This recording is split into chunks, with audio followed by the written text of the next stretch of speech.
thank you for all your effort to consider all this information. I know it's a volume, tremendous volume. I did speak to the committee, but I wanted to state to you all because... Would you want to state your name? Oh, I'm sorry. My name is Steve Barnes. Okay. And I spoke to you initially about the PD virus and concerns about that and so forth. And it's kind of through this came to my attention the connection with the MRSA, the Center for Disease Control study, the Johns Hopkins study that you mentioned. These things all came at a time when it was very poignant for me, and I wanted to share with you why. Just over a year ago, my wife passed away from MRSA infection, community-acquired MRSA, in Fort Wayne, Indiana.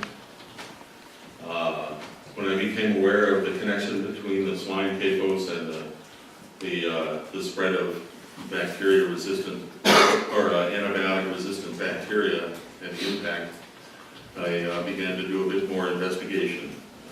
Over 60% of the cases of MRSA from community-acquired MRSA are with people who have been living in or exposed to close proximity to these high-density swine capos.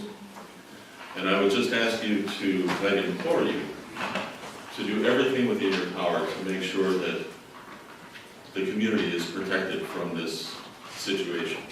Regardless of what your limitations are legally, explore them to the extent capable, and if you would take those actions, would the community in Bayfield County or anywhere have to go through the loss that myself and my 5 children have gone through as a direct result of the proximity to these bacterial strains that are resistant to antibiotics. So please, do everything in your power to take action to protect this community from that. Thank you very much. Thank you, Steve.